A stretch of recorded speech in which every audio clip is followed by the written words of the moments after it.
Recently, I was learning how to drive, and for the first 40 minutes, my driving instructor would not let me touch the steering wheel. He just kept explaining things. This is the clutch, this is the brake, this is the accelerator. If you press this, this will happen. If you release that, that will happen. And after a point of time, I stopped understanding any of it. But then finally, he said, okay, start the car. So I did. I pressed the clutch, started the car, and it moved forward.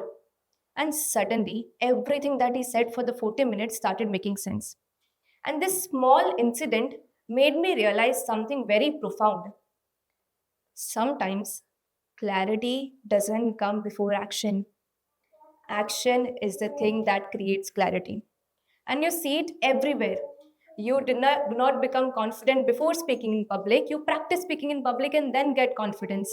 You do not learn swimming before you do not learn swimming by studying the water. You learn swimming by getting into it. And maybe that is why so many of us stay stuck in life, because we think life works like this. Figure everything out, get clarity, get confidence, and then take action. But what I have noticed again and again in life is that it often works in reverse.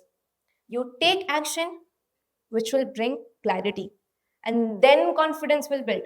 Let me ask you all something. How many of you have something in your mind right now that you want to start?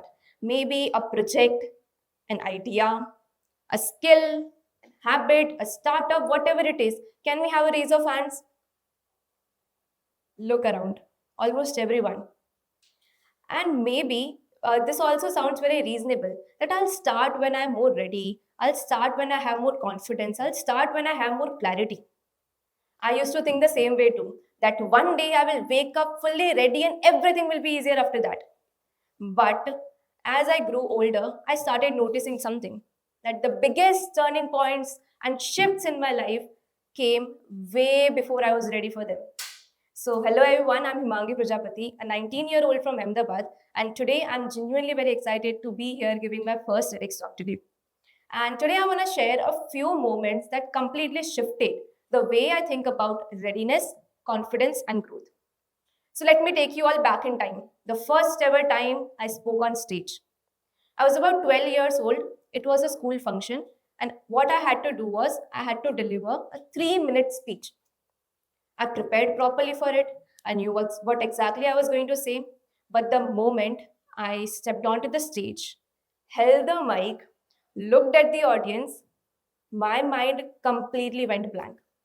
I still remember starting the standard school introduction. Good morning, respected principal ma'am, teachers, and all my dear friends. After that, nothing. I just stood there trying to remember even one line. What made it even worse was looking at my classmates sitting in front of me and waiting for me to continue. And I think all of us here have experienced moments like this, haven't we? That we have prepared carefully for something, but the moment when it finally arrives and we have to perform, our mind refuses to cooperate with us. And at that moment, whatever little I could remember, I said, I ended the speech in less than a minute and walked off the stage as quickly as possible. And this is the point where people start forming conclusions about themselves. I'm not good at this. I should not try public speaking anymore. But strangely, that 12-year-old me did not think that way. I didn't go home, obsess over what people must be thinking about me, overanalyze my mistake, replay the moments for hours in my mind. I simply moved on. And now, when I look back at it, I think that mattered more than the speech itself. When we are younger, we do not overthink about our failures. And as we grow older, we often start treating the small failures as permanent definitions of who we are. And one awkward moments becomes, I'm not confident, I'm not capable, and I should not even try.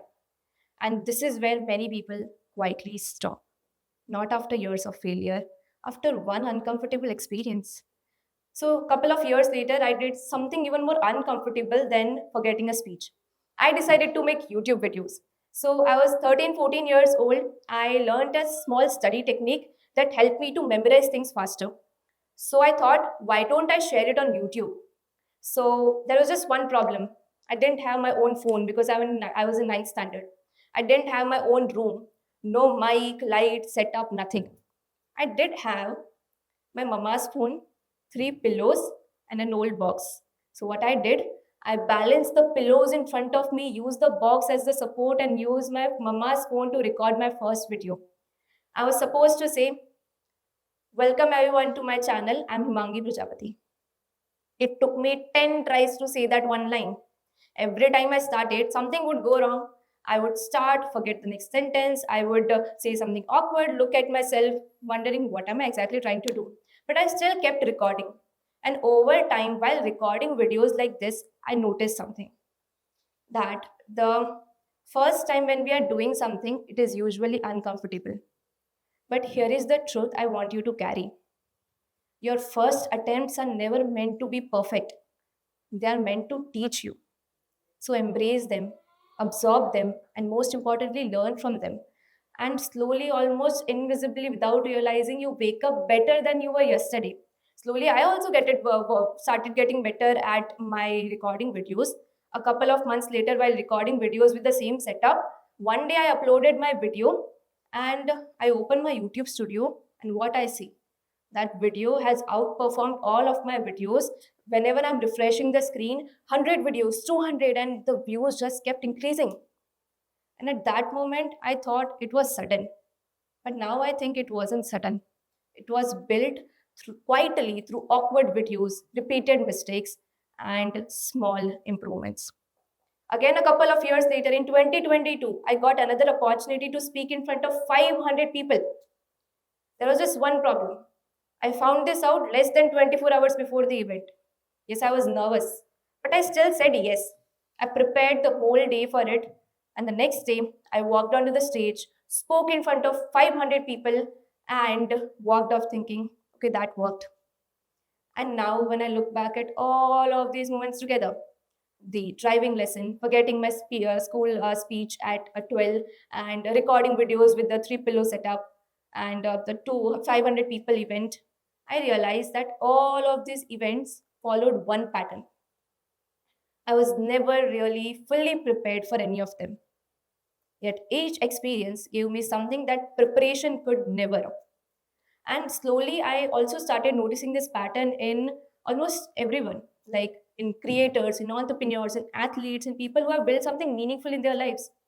They rarely began with certainty, they just began with movement, or we can say action.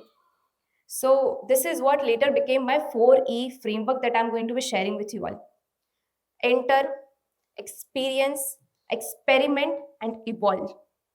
So, first you enter something. You enter something before you fully feel ready. Maybe a project, an idea, a startup, a habit, a skill, whatever it is for you. You start before you fully feel ready. And this is where many people quietly get stuck for years. Why? Because they try to predict everything, figure out everything before they start. But the thing that I want you to remember here is, it is not whether you feel fearless before you start, it's just that whether you have the bravery to begin anyway. Then comes experience. Life start teaching you lessons that preparation can never. A driving instructor can explain the clutch for hours, but the real learning will start when the car moves. You can study books on communication, you can watch great speaker perform, but the real and the deepest learning will happen when you step onto the stage yourself, hold an actual mic, and your hands shake while doing that. Yes.